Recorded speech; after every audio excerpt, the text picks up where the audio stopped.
शनिवार को शिवराज्य पक्ष ने एक पत्र वार्ता कर मिशन लोकसभा 2014 की चुनावी तैयारियों पर प्रकाश डाला।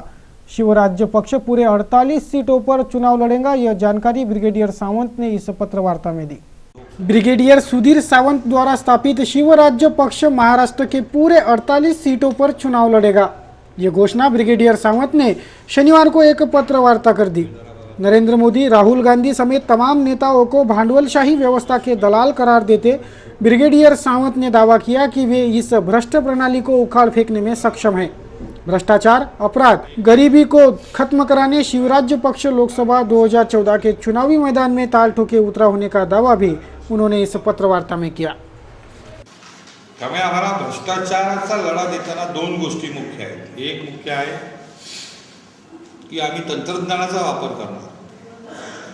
मी ज्या वेळेला गुप्तहेर खात्यात काम करत होतो मिलिटरी इंटेलिजन्समध्ये, त्या काळामध्ये तंत्रज्ञानाचा विकास करण्याचा आमचा मूळ मुद्दा होता। राजीव गांधींनी ते तंत्रज्ञानाचा एक सिस्टम त्या काळामध्ये अनेक लोकांनी आणली, म्हणून सगळे कॉम्प्युटरवरून दिसतात। तर त्यातला मूळ मुद्दा सगळे विसरले। त्यातला मूळ मुद्दा हा होता की पूर्ण सरकार हे तंत्रज्ञानावर चाललं पाहिजे, ऑनलाईन। म्हणजे जनतेचा आणि अधिकाऱ्यांचा संबंध कट करून टाकायचा आहे। मग भ्रष्टाचार होणार कसा? प्रत्येक गोष्ट ही कॉम्प्युटराइज झाली पाहिजे। उदाहरणार्थ रस्ता झाल्याबरोबर तो चेक कॉम्प्युटर करणार आहे, म्हणजे खडी किती, वाळू किती, सगळं किती ते येतं, रस्त्याला खड्डे पडणार नाही। रेल्वे तिकिटाचं मी बोललो होतो ऑनलाईन करूया, त्यावेळेला लोक हसले होते मला, मी खासदार असताना। सगळीकडे आहे, 7/12 उतारा मिळाला पाहिजे, रेशन कार्ड मिळालं पाहिजे, या सगळं। म्हणून एक आहे टेक्नॉलॉजी। तर टेक्नॉलॉजीचा जो विकास झालेला आहे त्याचा वापर करून भ्रष्टाचार नष्ट होतो। टाका, सगळे कर काढून टाकायचे। हे उदाहरणार्थ सिमेंटचं पोतं, स्टील, हे 60% कॉस्ट खाली येते।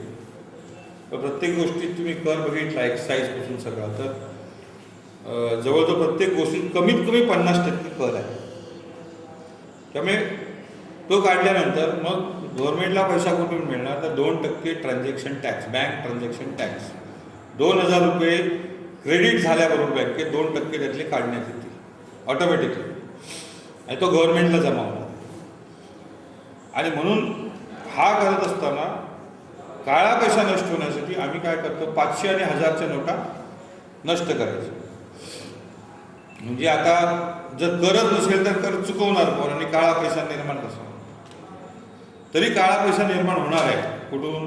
गुन्हेगारीतून, म्हणजे ड्रग्स स्मगलिंग, आर्म्स ट्रॅफिकिंग, वैशा व्यवसाय, पिक पॉकेटिंग, ह्यातनं जो काळा पैसा निर्माण होतो त्याला नष्ट करण्यासाठी एकतर आम्ही कर चुकवण्यातनं काळा पैसा नष्ट करण्याचा सिंपल सिस्टम आहे, करच काढून टाका, बँक ट्रान्झॅक्शन म्हणजे ऑटोमॅटिकली। आणि मग तुमचा पानपट्टीचा माणूस सुद्धा त्या कर प्रणाली देतो। म्हणजे आता जे कर भरत नाहीत अर्धे लोक, त्यांचं बँकेत डिपॉझिट गेल्याबरोबर। आता दुसरा विषय काय करायचा, मी United Nation Crime and terrorism विंगमध्ये काम केलेलं आहे। या जगातला तस्करी कशी संपवायची, त्याला एकच आहे, गुन्हेगारांना त्यांच्या पैशापासून तोडणे, हा प्रिन्सिपल आहे। हा प्रिन्सिपल कसा, म्हणून मी 93ला मनी लॉन्ड्रिंग बिल पार्लमेंटमध्ये आणला आणि त्याला 20 वर्ष लागले पास व्हायला, पण तिच्यातली शिक्षा काढून टाकली। तर आमचा विषय एवढाच आहे की 500 आणि 1000च्या नोटा रद्द करा। त्यामुळे लाच द्यायला ट्रक भरून नोटा घेऊन जावं लागतं, त्यावेळेला तो जाऊन येईल। आणि दुसरा विषय आहे की कॅश, बघा हे माझं काही डोकं नाही आहे, हे युनायटेड नेशनचं डोकं आहे। ज्या अर्थव्यवस्थेत रोकड नसते त्या अर्थव्यवस्थेत करप्शन नसते। आणि रोकडीचा व्यवहार 10,000 रुपयाच्या वरच्या रोकडीचा व्यवहाराला कायदेशीर मंजुरी नसणार, आणि 1 लाख रुपये ज्याच्याकडे कॅश मिळतील त्याला 3 वर्षाची सक्त मजुरीची शिक्षा होईल। ह्या सिस्टममध्ये भ्रष्टाचार नष्ट होईल। लोकपाल नाही तर येऊन किती लोकांना शिक्षा करणार आहे? 500, 1000, 10,000। लोकपाल शेवटी चोर पोलिसाचा गेम आपल्याला खेळून चालत नाही, तर व्यवस्था बदलली पाहिजे। आणि आम्ही दिलेली व्यवस्था ही आहे, एकतर टेक्नॉलॉजीवर पूर्ण सरकार चाललं पाहिजे, आणि नंबर 2 कर रद्द केले पाहिजे, नवीन सिस्टम गवर्नमेंट रेवेन्यू मिळवण्याची झाली पाहिजे। चलिए न्यूज बुलेटिन में अब आगे बढ़ते हैं। अब करते हैं शहर के राजनीतिक, सामाजिक और अन्य सम्मिश्र खबरों की समीक्षा। अमरावती जिला महसूल कर्मचारी संगठन ने जिलाधीश को एक मांग पत्र सौंपकर रिक्त पदों पर कर्मचारियों की नियुक्ति का सुझाव शासन निर्णय के हवाले से दिया। आमचा अव्वल कारकून आणि मंडळ अधिकारी यामधून 4:1चा रेशो होता नायब तहसीलदार व्हायचा। शासनाने तो 4:1चा सोडून 2:1 केला आणि अव्वल कारकून याला बदलीने मंडळ अधिकारी आणि मंडळ अधिकाऱ्याला बदलीने अव्वल कारकून येणे आवश्यक होते, परंतु या डिव्हिजनमध्ये गेली 5 ते 7 वर्षापासून हा कार्यक्रम राबवला गेलेला नाही। आमची आता ही मागणी आहे की बा अव्वल कारकून याला मंडळ अधिकारी बनवायचं आणि मंडळ अधिकारी यांना अव्वल कारकून बनवायचं। याकरिता आम्ही आज रोजी मान्य जिल्हाधिकारी नसल्यामुळे RDC यांना निवेदनाद्वारे ही बाब त्यांच्या लक्षात आणून दिली आणि RDC साहेबांनी याबाबत आचारसंहितेच्या पूर्वी करतो असा आम्हाला। जिले के सिरसगांव कस्बा के सरकारी राशन विक्रेता दुकानदारों ने शनिवार को जिलाधीश से भेंट कर अन्न सुरक्षा योजना के लाभार्थियों के प्रखर आक्षेपों पर ध्यान खींचा। अन्न सुरक्षा योजना के लाभार्थियों के आक्षेपों पर महकमा ध्यान दे तभी हम अपनी दुकानें खोलेंगे, तब तक नहीं, यह पक्ष इन निवेदनकर्ताओं ने रखा। सेंट्रल गव्हर्नमेंट ने अन्न सुरक्षा योजनेअंतर्गत लाभार्थी निवडीच्या संदर्भात जे निकष जाहीर केले त्या निकषला धाब्यावर बसून सिरसगाव कसबा येथील सरपंच श्री गुजर यांनी स्वतःच्या अधिकारात दुकानदाराकडून जबरदस्तीचे D1 मागून लाभार्थ्याची निवड केली। परंतु जेव्हा ही लाभार्थ्याची निवड करीत असताना त्यांनी कसल्याही प्रकारचे निकषाला जबाबदार न ठरता स्वतःच्या अधिकाराचा वापर करून निवड केली। परंतु याचे प्रतिसाद गावात उमटल्यानंतर जेव्हा गावकऱ्यांना हे कळलं तेव्हा सर्व गावकरी स्वतःचा रोष प्रकट करणारा सरपंच दुकानदारावर दबाव टाकण्याचा प्रयत्न करीत आहे। तेव्हा सरपंच एकीकडे दुकानदारांना दुकान उघडण्याकरता जबरदस्ती करीत आहे, तर दुसरीकडे विरोधक जे आहे ज्यांचे नावं या लाभार्थी यादीमध्ये आले नाही आहे ते त्यांच्या दुकान तुम्ही वाटप कसं करता अशा पद्धतीच्या धमक्या देऊन त्यांना त्रास देत आहे। तेव्हा दुकानदारावर जो अन्याय झाला, सरपंचांनी जी यादी घोषित केली ती यादी जिल्हा संघटनेचा अध्यक्षाला त्याने ही यादी रद्द करून तात्काळ दुसरी यादी प्रसिद्ध करावी, आमची जिल्हा असोसिएशनच्या वतीने विनंती। शनिवार को प्रादेशिक आपत्ति व्यवस्थापन केंद्र अमरावती की ओर से नगर पालिकाओं को डिजास्टर मैनेजमेंट साहित्यों का वितरण किया गया। अकोला मनपा सहित 40 नगर पालिकाओं के प्रतिनिधियों को यह आपत्ति व्यवस्थापन साहित्य बांटे गए। शनिवार को अमरावती प्रादेशिक आपत्ति व्यवस्थापन केंद्र ने जिले भर के नगर पालिकाओं को डिजास्टर मैनेजमेंट किट और फर्स्ट एड बॉक्स का वितरण किया। प्राकृतिक विपदा से लड़ने जरूरी साहित्य इस कार्यक्रम में संभागीय आयुक्त D बंसोड़ के हाथों बांटे गए। इन साहित्यों का वापर कैसे करना, इसका प्रात्यक्षिक देते आपत्ति बचाव यंत्रणा के वेबसाइट का लोकार्पण भी इस कार्यक्रम में किया गया। संभागीय आयुक्तालय में यह आपत्ति बचाव साहित्य वितरण समारोह और वेबसाइट लोकार्पण समारोह संपन्न हुआ। अकोला मनपा सहित 40 नगर पालिकाओं के प्रतिनिधि इस कार्यक्रम में शामिल थे।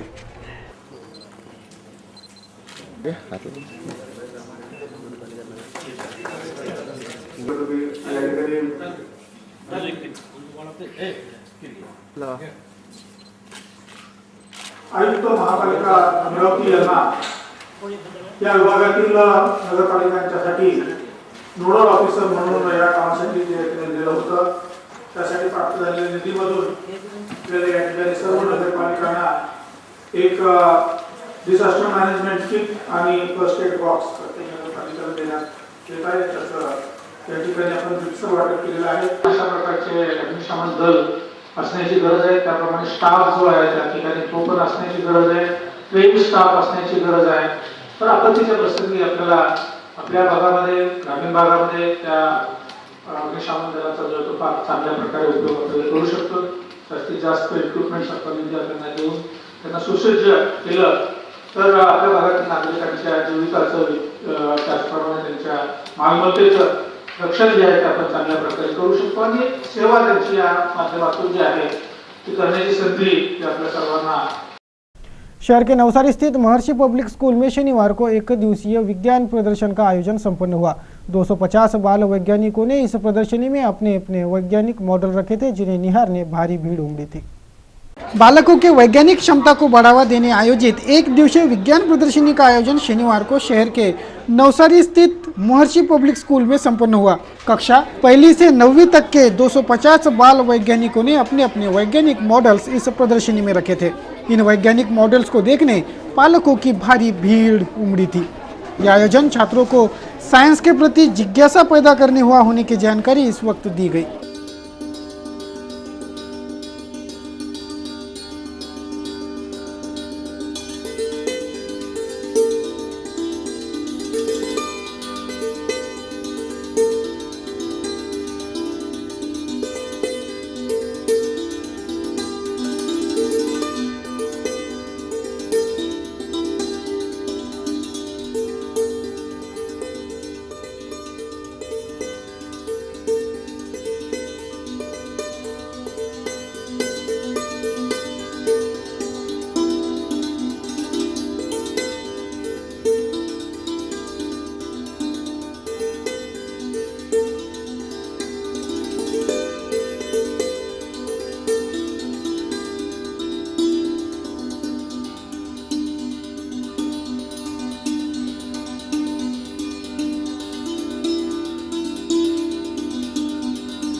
Every year, our school organizes science exhibition on the day of National Science Day.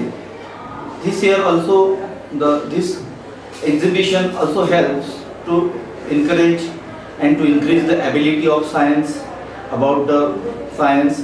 So, in classroom, as usual, the student cannot explain or cannot ask about the various questions, but because of in the occasion of this science exhibition, they explore their knowledge, because science is used in every field, just like agriculture, biotechnology, as well as various fields where science is used, and with this kind of occasions also helps to enhance their knowledge. Students cooperate to the teachers and they make hard work to prepare their model, so take valuable cooperation from their teachers, as well as our principal ma'am, Dole ma'am, also gives various cooperation, as well as our president Mr. Rathi sir gives all facilities available for this exhibition. And in this way, every year we can successfully organize a good science exhibition in शनिवार को श्री राधेय सेवा महिला मंडल ने city news channel के प्रबंध संपादक चंदू सोजितिया इनका सत्कार कर उन्हें बधाइयाँ दी। शनिवार को श्री राधेय सेवा महिला मंडल के भगिनियों ने चंदू सोजितिया इनके निवास स्थान पहुंचकर उनका भावभीना सम्मान किया। चंदू सोजितिया इन्हें प्रदान हुआ प्राइड ऑफ इंडिया अवार्ड सभी का गौरव है, ऐसा कहते श्री राधेय सेवा महिला मंडल के शीतल बुब, कंचन चांडक, कविता खिवनसरा, संगीता चोरडिया, ममता चोरडिया, निशा जाजू, अनुराधा सवालाखे, मधु आसोपा, भारती आसोपा, मीना राठी, उमा जाजू, रजनी पाटिल, शीला बुच्छा, नेहा शाह आदि भगिनियों ने चंदू सोजितिया इन्हें शाल श्रीफल और पुष्पगुच्छ प्रदान कर सम्मानित किया। पारिवारिक माहौल में यह सम्मान समारोह संपन्न हुआ।